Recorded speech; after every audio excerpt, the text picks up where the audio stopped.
this evening? Uh, Not very well prepared. Just realized that I didn't bring myself anything to drink. So it's going to be a dry conversation this evening, but good to be here nonetheless. Nonetheless, how was your week, everybody? I hope it was good. Here at the Sunday night at Mike's, we're going to do every Sunday as usual, 11 p.m. Central European time. Here tonight, no different. Enjoying being here in sunny Europe. No, it actually, I woke up this morning and it was snowing. So, not so sunny. Welcome to Scott. Welcome to Maddie. Moderators in the house. How you guys doing? Um, we've got Ben Allmark in the house. Doing great. Mr. Watson's here as well. Fellas, good to have you.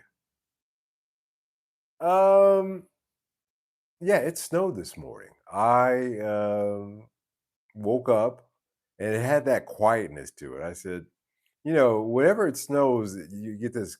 I know you guys know what I'm talking about. If you've been in snowy countries, you get this kind of blanket that goes over the whole sound of everything. So I knew even before I looked out the window that it snowed, and early this year. So that was a funny thing. I haven't really winterized my garden yet, but whatever lives, lives, and whatever doesn't, I'll replant it again in the springtime. I guess is where that's going to go. Um, let's see here. We have some comments here regarding tonight's subject. Going back to buying CDs, Maddie says. Scott says the market was and is too flooded with bad music. Too big of a divide between rock star earnings and struggling artist earnings. Yeah, we're going to get into all of that. Snow is nature's Dolby. Yeah, it's really true. You get this blanketing effect on everything, and it's really weird. I was walking my dog through Vondel Park this morning, and I noticed that. So I'm glad to see it's just not me. Um, yeah, tonight's subject. So a lot of weird stuff going on. As you guys know, I spent all my life in the music industry, engineering, producing, performing as an artist, composing, writing, playing in bands, playing, in piano for a singer, playing, keyboards and guitars for a big band. I've done it every aspect of this business you could imagine, other than managing. I've done. Well, I guess that's not true too. I've managed myself, so there's that. But there comes a stage in your life where you move into a different category. You're no longer seeking to be an artist. At this point, really, you should be the seasoned producer engineer. And that is a role that I moved myself into about a decade ago. And it worked out until it didn't. And I have to say that I was fortunate because I caught the tail. I was there at the biggest peak and was able to, up to a certain point of my life, able to ride in the music industry. But that's no more. Um, I saw two things this week that made me want to write tonight's script. The first thing was a new software by iMedia IL Media, that will change your voice over to a female voice, a male voice, within a certain genre or style. And I've seen this. It's AI, and it's a standalone software that you can buy, plug in. But it blew me away because you had a guy who was singing into the microphone, and then when he processed it, it sounded like a studio vocalist, female. pitch intonation, all those things were not bad at all. And so that was the first thing that made me say to myself, and his statement, and another point about that before I move on, was his statement was, well, if you're a, or their feeling of the company is if you're a standalone guy in your room or girl and you need a male or female vocalist, then this is the way to go. Not only will help correct your pitch because it's a pitch corrector as well. So even if you can't sing well, it'll turn your voice into an AI voice. That's the first thing. The second thing was the statements that are, or the conversations that have been going on out there about AI music and its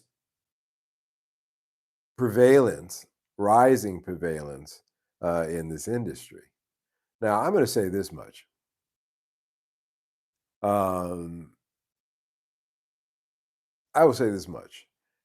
First of all, with AI, understand, and if you didn't understand this, try to understand this, that right now, the AI boom is what is supporting the current economic growth worldwide. It was needed in order to have an excuse to push money into development, to facilitate um, economic growth through the stimulus that would occur through this new industry. But it's kind of fizzling out. And that's the first thing. So understand that the reason you're hearing AI this, AI that, is because it is the modus operandi of the financial markets these days. So putting that aside, a lot of money is being put into companies that are developing AI things, obviously, because that's where they're trying to flow the money to. So if you got an AI project, probably you got a good chance of getting funded for it. And so we've been inundated. It seems like it would be something that would slowly come about, like MP3s. It took years for that, to come about. But this AI thing seems to have come about real strong in the last year or two. And there's a reason behind that. Second thing that I would say is Maddie says, I tried one of the voice converters. It didn't work for me, but the demos sounded great. Yeah, this one was pretty impressive. I don't know of any of the other ones, but this one was something.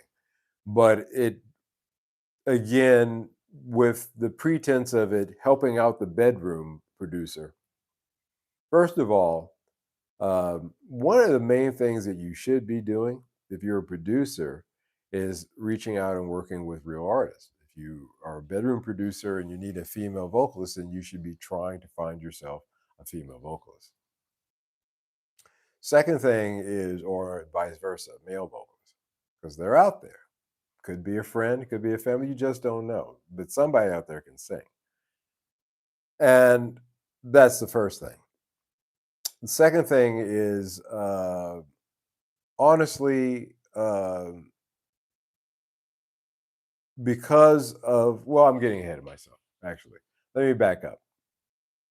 So, those two things, the AI voice converter and this conversation about AI music, AI artists getting signed, things of that nature within the last few weeks, that's just made me rehash some of the thoughts. And I've shared this. So nothing new tonight too much. I'm just going to wrap up in a pretty bow thoughts that I've had in bits and pieces here and there on this subject. Music used to be a product. And I've always talked about that tangibility of things, that being able to hold something. Like, for example, sure, you can get yourself a Klon plugin, but I prefer to have an actual Klon or Klon copy, in this case, good one, where I have that tactile nature where I can turn the knobs, I can make adjustments. I'm not using a mouse to turn the knobs. I'm actually turning physical knobs into physical thing. And because it's a physical item, and because I work with it, it's become something that's endeared to me. It's become something that I don't want to live without because it was a tedious process of going through a bunch of physical pedals in order to put together a group of pedals that sound the sound that I have in my head, as well as working well together and having a good sound. And when you bought vinyls, uh, records, when you bought CDs, when you bought cassettes, if anybody out there remembers cassettes, you owned something and you had, again, shifted through all the different records and all the different albums that came out in that given time period, and you chose that one. And you took it home and you played it and you worked with it, and it became something that was endeared to you. And that was an important part of our industry. We're just going to stick to music tonight. It applies to many others, but just in our industry alone, that tactileness, it linked the artist to the consumer in a very direct physical way. Now, three major shifts happened. Music became unlimited, the bedroom producer. And when everything is available, and by the way, and dropping a single every day, a new song every day. And when everything becomes available instantly, uh, the perceived value of it drops. Instant gratification is a hollow pursuit, mainly because it has no real value to it in the end. You didn't struggle to get to it, attain it. Uh, it was there on a whim. Not a lot of work on your behalf in order to get to it. And this Spotification of the old physical distribution system, it changed the psychology of the music consumer. And because you don't have that direct connection between the artist and the the consumer, it also changed the psychology of the artist as well. You know, artists took time with things like an album cover. There were, a lot of esoteric things that people wanted to drop in their album covers. There's a lot of, just straight out beauty that somebody wanted to project on their album cover, or, or Linda Ronstadt wanted to, show her nipples. There's a lot of things out there on album covers, that people put time and thought into when they did it. In case of Linda Ronstadt at work, because that album sold like hotcakes. But and again, that's actually a great example. I was being a little facetious there. It's actually a true story how on one of her albums, Linda Ronstadt had a white sheer top on the beach in the cold weather, no bra underneath. And you clearly see. And the record label said, "Oh, this is terrible. We're not going to put this on. It's going to kill your image, your nice sweet girl image. You're going to do all the thing." It did not. It was the exact obverse of that happened. That album just sold, and it changed her image. And it was that picture on the album. I bet you, was a reason why a lot of guys bought that album. But so not necessarily tied into the music, but it was a package.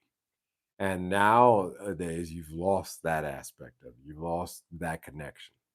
You know, a video, I suppose, has come to take the place of that, but in reality, it's not the same thing because a video, again, is not a physical.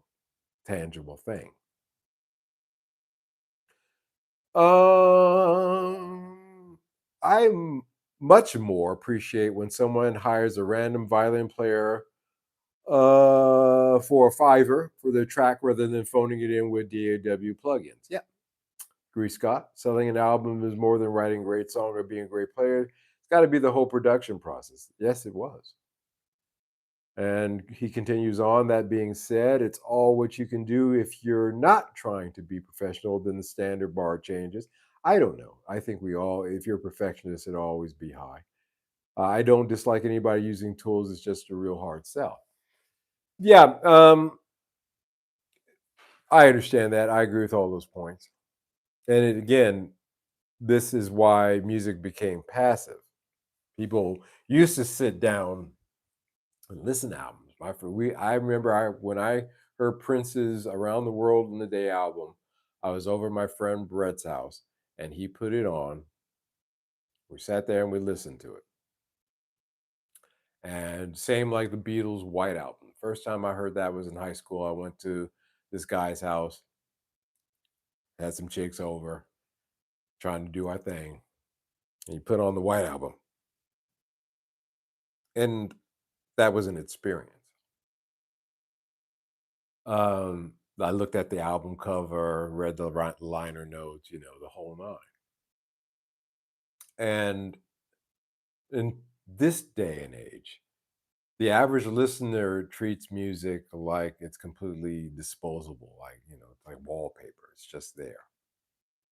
And also, the scarcity played into that psychology as well. You had to wait for an album to come out.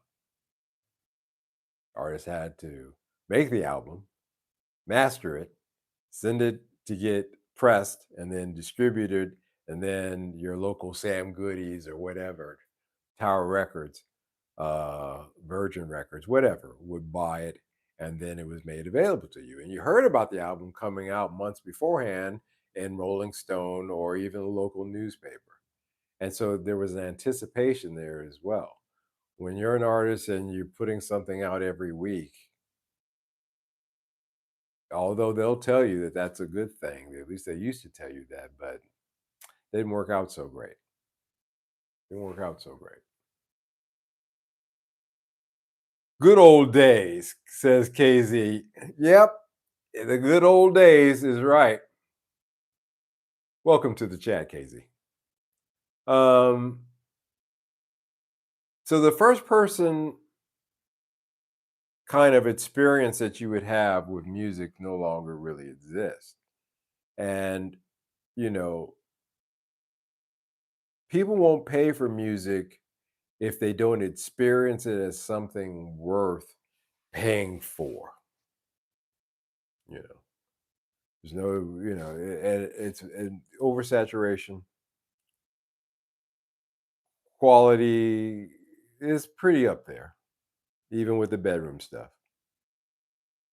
But still, in all, the quantity and the ease of access has changed the psychology. Maddie says, "Yep, the internet has robbed us of the physical experience of listening to music." Yeah, it's made some things kind of cool because it's giving, like, YouTube is giving you an access to types and artists that musical artists that you would not have encountered before. Their videos, like Free, for example. I knew Free really well, but it's a different thing to listen to All Right Now. It's another thing to see them perform it live. And so stuff like that was very advantageous. But again, you know, it's one step forward, two steps back with this kind of stuff, and it always will be. That oversaturation is the thing really ultimately that killed it, drove down the prices. Um, Took down the quality as well. When you're trying to put out a track a day or a week, you know, or a day, as some of these beat guys they were putting out. Oh, they put out a new track every day. It You cannot convince me that the quality of it's going to be great. Prince, probably one of a few of our greatest composer musicians of our time, would take 24 hours. It still took him time to lay down the track. And he didn't put it out the next day either. He would often go back and do overdubs and make changes and things of that nature because it was art. It wasn't a mass consumption. It wasn't a Big Mac on a conveyor line. No studio needed, no labels needed, a minimal level of skill. I would say not even that. You don't even need a minimal level of skill because you can just drag and drop stuff now and say, hey, look what I did. And then say, hey, you know, make this sound better. And it says, okay. The AI will do it for you. Or in some cases, the AI will completely rewrite, arrange the song. I had this one guy who played an acoustic guitar, 8 bars into this AI audio, one of these systems, and it came back with a completely arranged piece of music. No financial risk, really. A couple $100 for a computer, a couple of $100 for a software. Uh, Most of these cats aren't even, a lot of cats aren't even using monitors. They're using headphones. So good in theory, it ended up to be devastating in practice. Now, there was a small window there, as I pointed out before, where the independent artists could do okay. It was right at the death of the old system and right before Spotify and its competitors really took a market hold. People were still using MP3 players where they could download MP3s, and there was a market for that. Fast forward to today, where everything is streaming and people are they're even too lazy to download an MP3. And even if they did, where were they downloaded to? Most people wonder. So there's that. Again, the psychology changed. The psychology changed, and it had a devastating effect. Yeah, but how many new artists do you find on YouTube and listen all the way through? Or oh no, I didn't say that, dude. Don't get it twisted, my friends. It hasn't for new artists. YouTube, forget about it. But for rediscovering or finding the old stuff, the oldie days kind of stuff, yeah, it's a great place for that. For a new artist, where it was, where you can break yourself on YouTube. No, you can't. No, you can't. No, you can't. You know, and the lies that are being told around that. Again, they'll pick certain people out. They're not unconnected, and they'll hold these up as, see, X, Y, and Z did it. You can too, and it's a setup, or as Admiral Akbar so accurately pointed out, it's a trap. And so there is that. My typing is bad today. No problem, Maddie. I used to buy an album and it would stop my world. Yep, me too. Instant access to music devalued. The streaming process devalued it again because you didn't even have to go through the process of, you know, downloading it, taking the time to do that. Now it's just, streaming.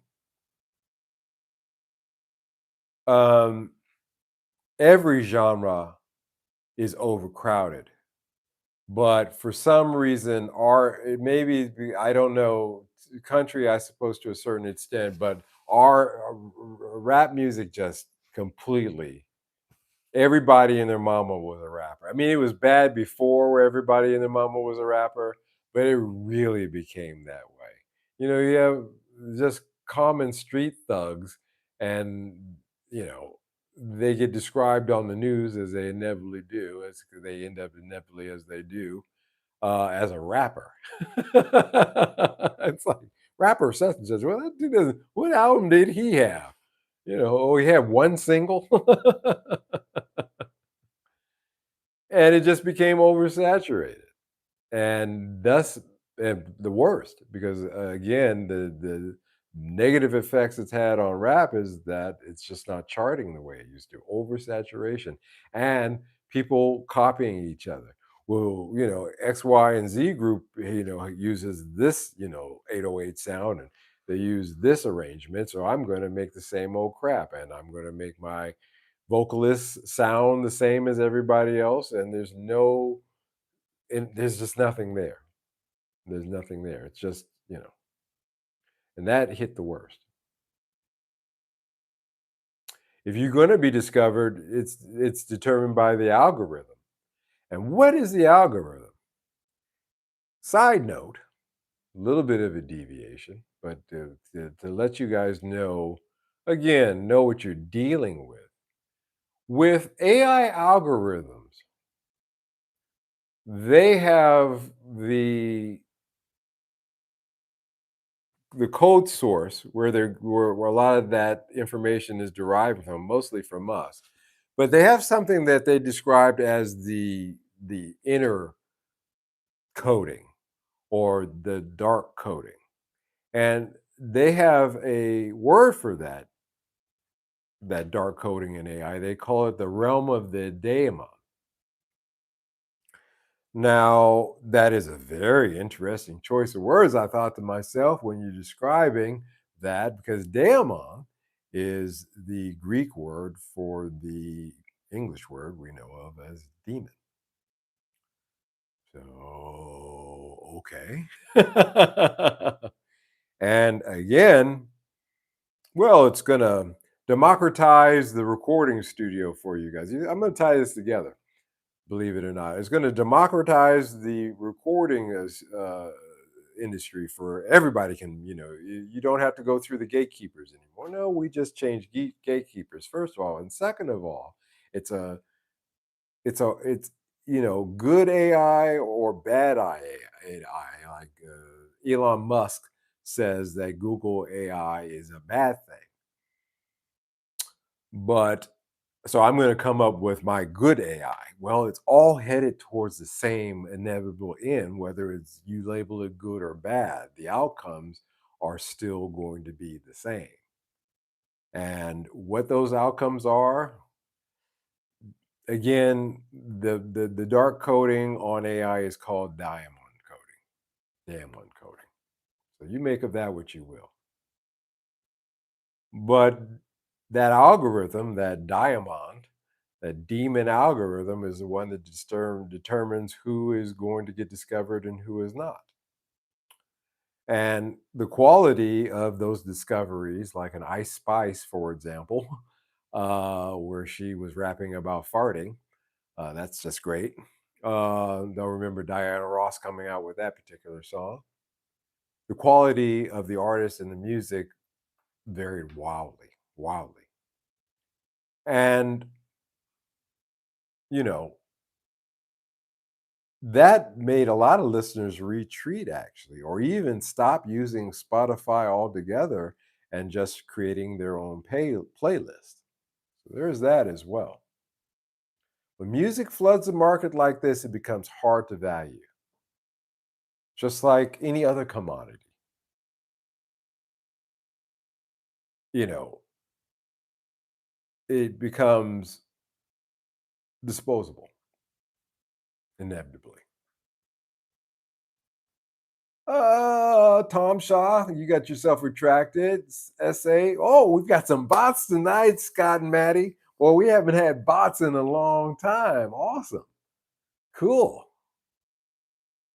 Um, Digital and free media wasn't necessarily the problem, though, Scott says. Digital internet radio streams turned me on to a ton of new music. Yeah, again, but part of that process, was you've been disassociated with the physical contact with the product. Therefore, its value floats because it really depends upon person to person. IMO, not IKO. Yeah. I was like, who you KOing? Yeah, so there's that. Streaming economics work exactly as designed. Streaming isn't broken. It's working exactly, in my opinion. Now we're gonna go into the realm of Mike's opinion. Um, but it's working as it was intended, as exactly as it was intended, in my opinion. Listeners get unlimited music for the cost of a coffee. Pay $10 a month, get access to millions of songs. Naturally, as a result of this, people expect it to be not only cheap, but in some cases, actually free. And you can have artists, and you do have artists for sure, that have millions and millions of streams, but they cannot sell out a club. They can't, even on the bigger level. It was stated earlier that the major artists are doing well. No, they're not. Actually, they're struggling to fill arenas as well because that disassociation between the artist and the consumer was important in that process to make them want to come see you live. Well, I like listening to their song on streaming when it comes up, but I'm not going to take the time to go see them live because before I would go take the time to buy the album, bring it home, listen to it, read the album notes, look at it. Then when I heard, oh, such and such is coming to town, I'd want to buy the ticket. Oh, let me go see this album performed live. And because of the streaming disassociation, you just don't have that kind of thinking anymore. And advertising teaches listeners that music is not a premium product. Uh, Spotify's basic message was all the world's music for free, in quotes. And this made the listeners, the consumers, begin to see music as a devalued commodity.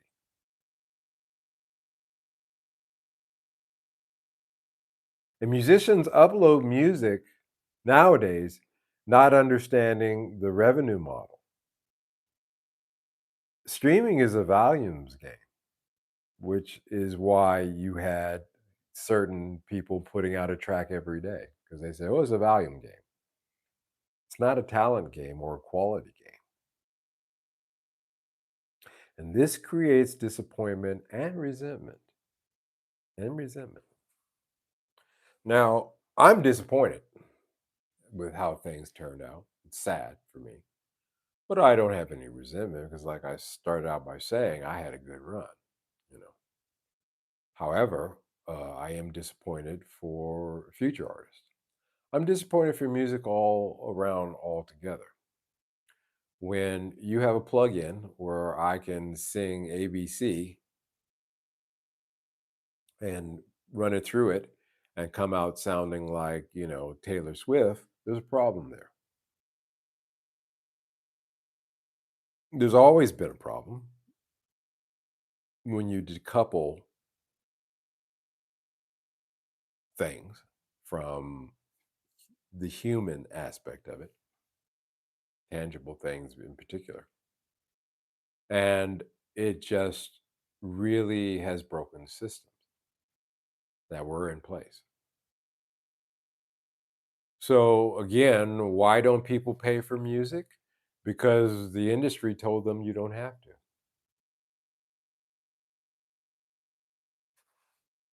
Again, the psychology over the last decade. And you're not going to overcome that, by the way. That's something that's written in stone. And that's not going to change. And people are lazy in general. And most people like to be led by the nose through their lives. And if you make things like that easier for them, then of course they're going to gravitate towards that. Nobody, very rarely do you find the person who wants to take the narrow path. So it's not going to change. Not going to change. Benny says, I remember having to go to a record store and prepay them to order an album. I've done that too. And then having to wait weeks, if not months. You appreciate it differently after that. You give it more than one spin. You wear them out. I used to wear albums out. I have to go out and get another one. When that needle started skipping because I played that song too many times, or I scratched it when I was putting on, or something like that, then yeah, you have to go out and get another one. But again, that that interaction. The last truck I bought, Michael says, I bought didn't even come with a CD player. Again, the consumer is being taught. Don't worry about this. We get music. You want music? We'll stream some stuff for you. We'll put it on satellite radio, and you can have your choices of all the same crap. You know, I have to stream everything through Amazon Music. I hate it, which would rather prefer my CDs. Yeah, they phase that out. What's a CD player? Do any musicians get money from music? The big bands do more merch and licensing than the albums. Yes. No. No musician at this point is making any real money in streaming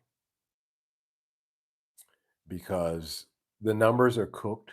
First of all, the streaming numbers are crooked as hell. Crooked as hell. It's been proven that Spotify has been boosting their numbers in certain categories that benefit them. And then that we're going to put it all in a pool, and well, most of our artists control that pool, so all that money goes back to us. Plus, on top of that, the the guy who started Spotify ended up being like a friggin' James Bond character. He sold the company, and now he's into developing arms. He took the music, the money from hardworking musicians and artists out there, made enough money so now he can get involved in the arms business because he sees that as the future. I I hope that his ending is fitting. I'll say that much. Casey says, I remember having to call the radio station to request a song. If you weren't listening, you missed it. Yep. Again. Yeah, I remember that too. You know, call into radio station to win a prize or to something. Only at the very top of the pyramid, as Maddie just said, is there really any money being made, and a lot of that goes to the label. So even there, it gets a little dicey. The top end, the 1%. And I remind you that the 1%, as we've had in our discussions before, they're all related to each other. They're all cousins, fifth, sixth, seventh cousins. And on top of all that, they're all part of the club. So the people in the club are making money. Again, we have got to stop looking at these artists and these actors, as anything other than what they are. They do something nice in the movie that we like, we can applaud that and say that's great, you did a good job. But anything outside of that is just shenanigans. And have you noticed that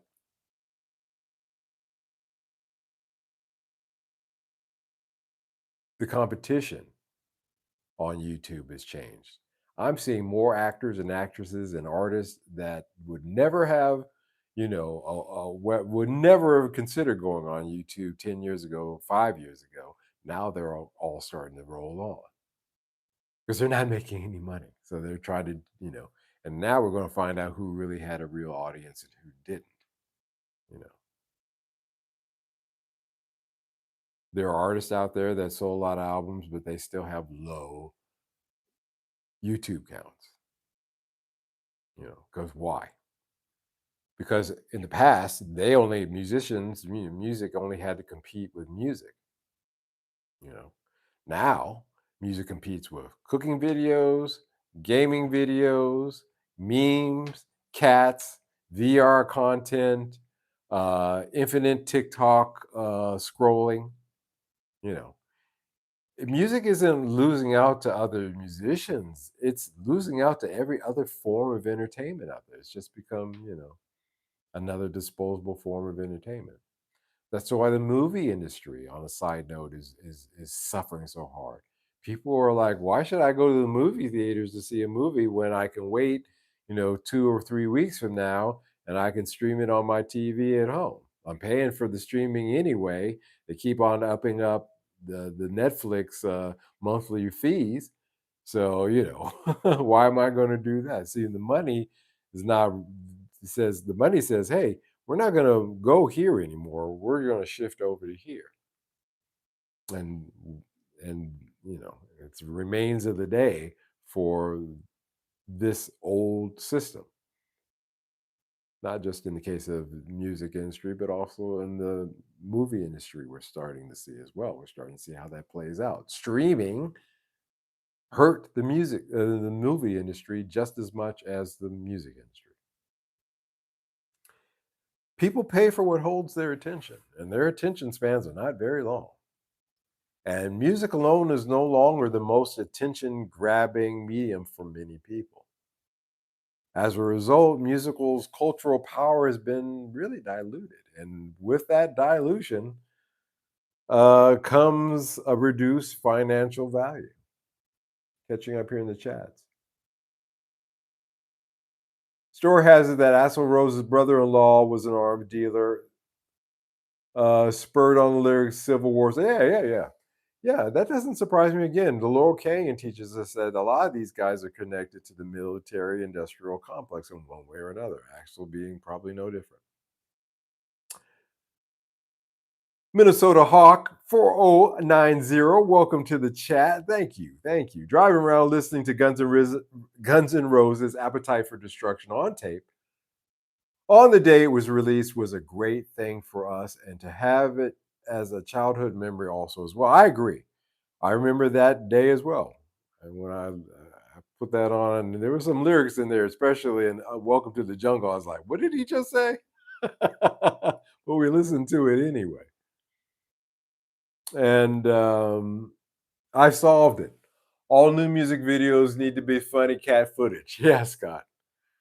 Oh, yeah. I have cats in my, some my YouTube unboxing videos where my cats walk by. Those are popular. Everybody always puts, oh, I saw your cat. I saw your cat. Maybe I might just feature my cats more. There might be something to it. Its cultural power is diluted, and its financial value as a result has been diluted. That's just the facts of it. That's the reality of it. It's a zero, it's, I gave up on music recently. I'm not writing. I'm not going to sit. I'm not going to record. I'm done. I'm finished. It's not just for these reasons that I'm going through tonight, but it's just, again, there's a season in a man's life, and I just feel that I've come to that season. But the world has certainly showed me that even if I want to think otherwise, it's really not happening. And this is the part that me musicians don't like hearing, but it has to be said. You flooded the market with free music. Bandcamp giveaways, for example. I got email from Band. Hey, why don't you do a giveaway on your, you know what? I'd rather nobody buy it than do that, because you're conditioning listeners to expect music for nothing or at a discount at the best. Mixtapes, SoundCloud uploads, all that stuff. Condition, listeners to really expect a lot for very little to nothing. And I talked about chasing the algorithm. What do you care about the algorithm? The other day I was watching the Quartering YouTube channel. Jeremy over at the Quartering, which I get a lot of my YouTube information from. He's very good with informing YouTubers as to what's going on. And as you know, with YouTube right now, it's in the pits as far as paying out.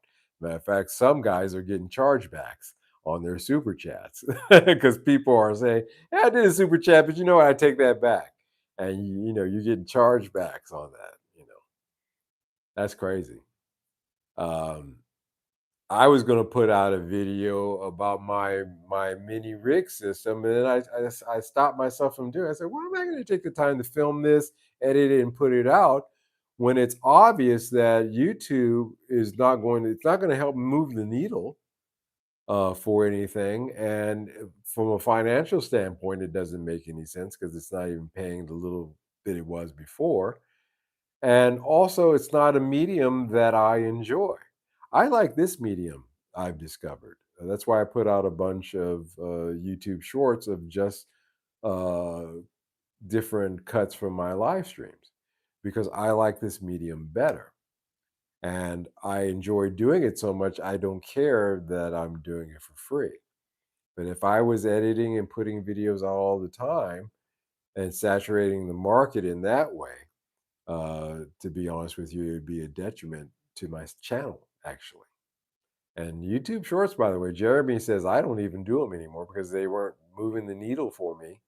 Something that the channel demanded you to do, practically insisted that you do, but it didn't move the needle for anybody, and they weren't paying anything for them. So, again, algorithms, chasing algorithms, is not chasing art. Shorter songs, elementary school level hooks, formulaic writing, um, content first, kind of approach to looking at it. Um, Really just kind of, screwed the pooch for us musically, artistically. Free gigs, you know, $5 mixes, $20 masters, you find the average, hey, I'll mix your album for 20 bucks. The one you recorded in your bedroom, I'll fly it over to, you send it over to my bedroom and I'll finish it for you for 20 bucks, you know. Um, Collectively, musicians devalued the musical economy from the inside as well, as a result, of course, of the budgets going down everywhere else. Quantity over quality, guys. You know, we did it to ourselves. You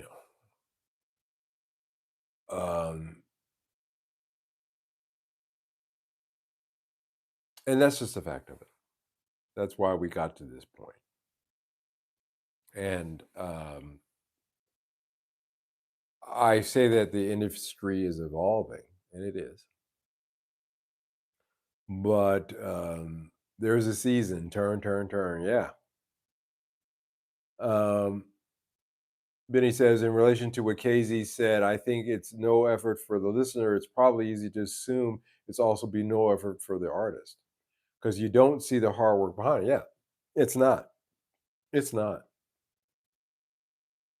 It's not.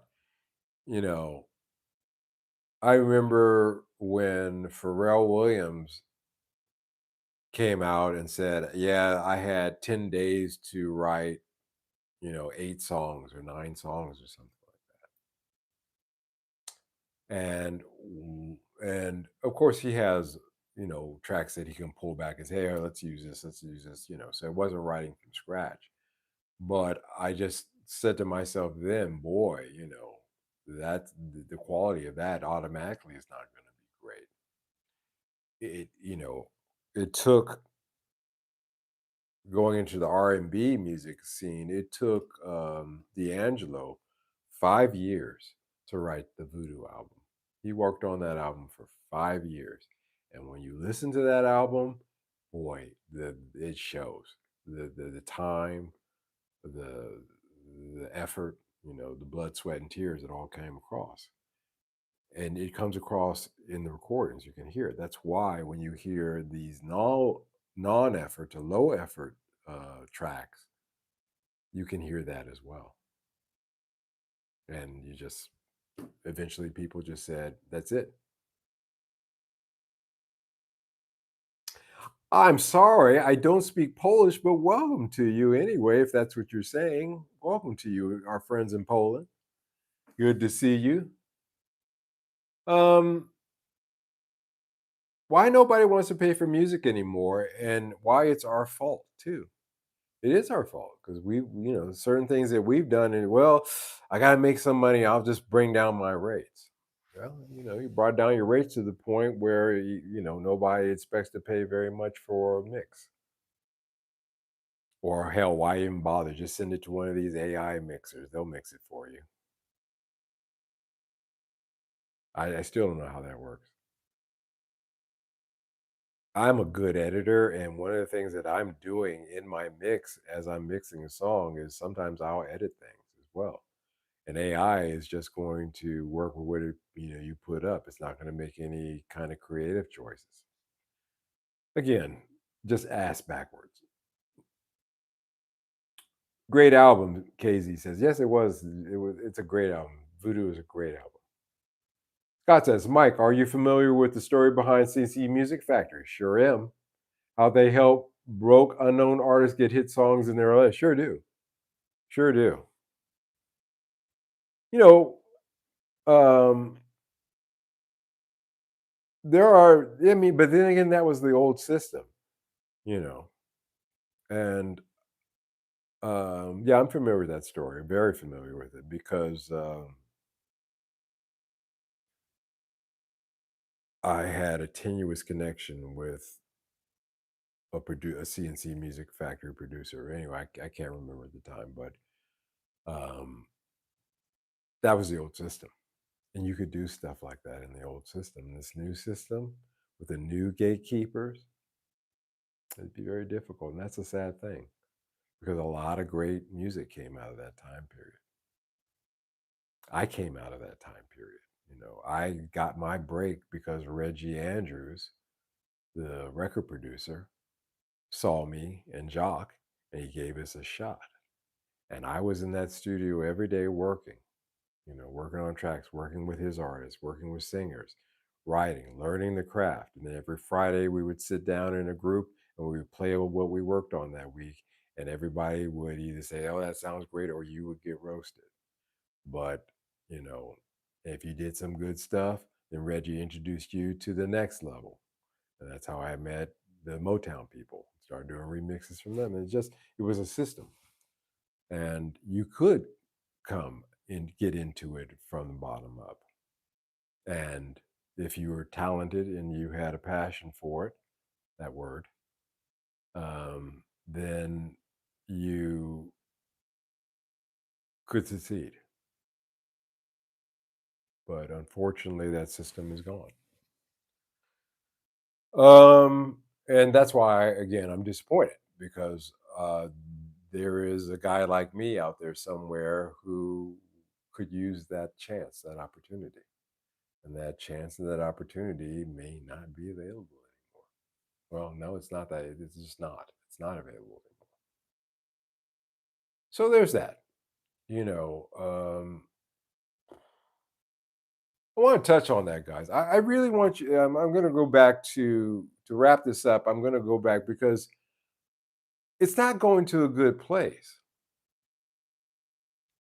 Again, Elon Musk with his, I'm going to make good AI as opposed to Google's evil AI. Well, it's all AI.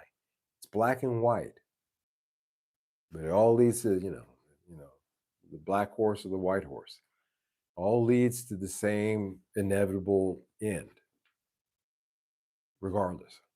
So don't be fooled by that either. Oh, this is great. This will help. This will help your studio because as an independent artist, you don't have to go out there and take the time to make social interactions with other musicians in order to bring them in to work on your tracks. You can just sing like Taylor Swift, yourself, no problem. We'll pitch tune it, put it in key, change the voice, do all that for you, no problem. Volume, volume goes up, value goes down. Did a poll. Oh, that was the third thing that caused tonight's discussion was that poll that recently came out where they polled people and asked, they played them AI music. You guys see this one? And they asked the folks afterwards, what do you think? And they said, we don't care if it's an AI musician or not, just as long as we like the tune. So now you don't even have to be a real person because they're not going to go see your concert anyway, because they're not seeing real people's concerts. Major artists other than Taylor Swift. Apparently, she's the only one who could sell it everywhere. Don't know what that's about. There's some deep, dark, evil magic on that, obviously. But in any case, voodoo. But other artists can't, or they can't. Rappers certainly can't. They can't sell out. They can't sell tickets anymore. And AI artists. So what difference is it? It's not going to be a concert for this person anywhere. Where they're going to put up a screen and then make an animation and AI. Yeah, that's probably what it's going to be. Probably, actually, to tell you the truth, or worse. So what difference does it make? I've had brief glimpses of people paying me to write music. Maddie says, however, always had to have another job to support myself. In this way, nothing has really changed for me in 30 plus years. Scott says, even as a kid, I remember seeing my parents' record collection and thinking, why did you buy this? But not because it was bad, because it was popular or marketed at the time. Yeah.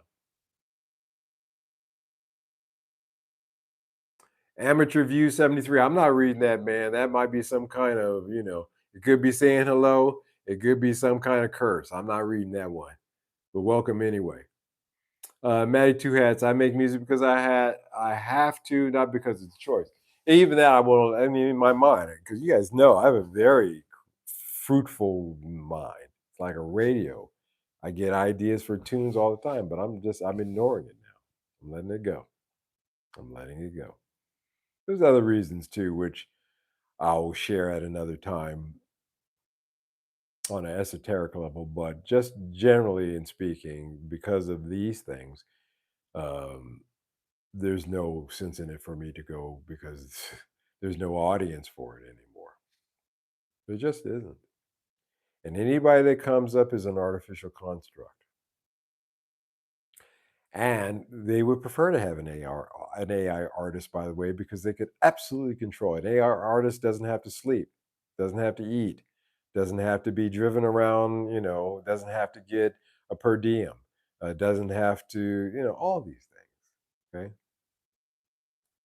And we are at a worse state of affair as a result of that, culturally.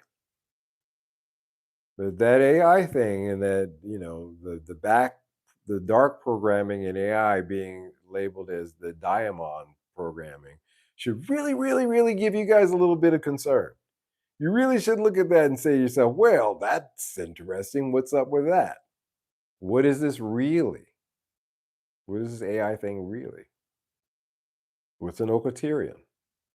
Never mind. No, I shouldn't have said that. What is this really about? Is really what it comes down to. Yep, no audience really, except for friends and family. And yeah, that's your audience anyway. Or you have some great guys like I have here with you guys. I come here because you're here, and we talk to each other. It's like if I could have a circle of chairs, and we could do it that way, I would do the same thing. And that's why I do this, not for any kind of financial reasons, but because it's a space that I like being. And I think you guys can tell because I'm here all the time in my attitude towards it. It's not a drag. It's not something that I consider to be a drag. And in this way, I can be creative. It's really just about me finding another creative outlet as well. So that's an alternative that you can consider as well. Benny says, I remember when we got our first record contract and went into the studio. I played till my fingers bled and kept playing, but trust me, it hurts doing a slide and having a string go into a cut. Like, yeah, I've been there.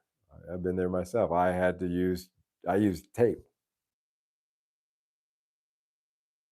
and and in the studio, man, you would think that you can't get injured, but you can get injured. That's why I stopped playing drums too, because I'd have to ice my wrist afterwards. It just got to because I wasn't a regular drummer, so it wasn't something that I was used to doing all the time. So yeah, but real blood, real sweat, and real tears went into making those records. Not anymore. I used to do 12-hour sessions no more. Yeah. I used to play. You guys know my touring schedule when I was in Japan was we got 1 weekend off a month. I want you to let that sink in. We got 2 days off a month. And I was doing 3 month stretches at a time. So in the 3 months time, I got 6 days off. All the rest of the time, I was, you know, I was learning new tunes, rehearsing with the band, playing live. Yeah. So it was a grind, but it was a grind that I don't mind. I didn't mind it then because I was young and I was happy just to be there, felt lucky. And it was a beautiful thing. But it is in its past. It's in my past, and I can look back upon it fondly, but I am not trying to sustain it or to, recreate it. I will find another outlet for my creative. But this is one of them, certainly, for my creative spirit, and live with that because from any other aspect, it doesn't make any sense. So these are the reasons. This disconnect, these social disconnects, is the reason why people won't pay for music anymore. And it's our fault too, as I pointed out the various reasons why. And it will continue to be our fault because we will continue to chase, down to zero. And there's a term for that. I can't think of it right now. I always watch these in the rerun, and I think to myself, I was trying to say that, but then I'll think about what I was trying to say. But in this case, race to the bottom. It's a race to the bottom. And I don't know. My life would be pretty fucking boring if I didn't make music. Yeah, man. But it really cuts into the drugs, chicks and alcohol time.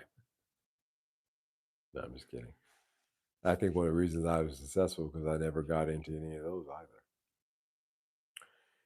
Well, music. I like sitting down playing the guitar, obviously, every now and then, but I've written a lot of music. I can sit back and listen to albums worth of music that I've done and be happy with it. I'm kind of happy with that. Well, I'm good. All right, gentlemen. As you can tell, I am fading. I don't. I'm getting old. Midnight comes, and like the proverbial pumpkin, you know, I change over, and it's still a pleasure to be here, guys. And even my screen monitor shut down on me. I had nothing to do with that. Um, even my computer says it's time to go to bed. Thank you, guys. I will see you this Wednesday, God willing, for the pre-Thanksgiving show. We're gonna have a little, you know. I'd like to hear from you guys. Should I do a Thanksgiving Day show? Or should I do a regular Wednesday? Um, Let me know down in the comment section down below. Hey, thank you, KZ, for subscribing. I appreciate it. Welcome to the community. Yeah, should I do the regular Wednesday show or should I switch it to do a Thanksgiving show on Wednesday? Both? Do you want jelly gravy or you want cranberry gravy? Let's just do okay, no dos. Let's do them both. I'm Canadian. Thanksgiving is long over. That's right. I'll consider that, guys. Well, anyway, certainly we will be here for Wednesday. We may do a bonus one on Thursday. We'll see. You guys take care. Bye bye.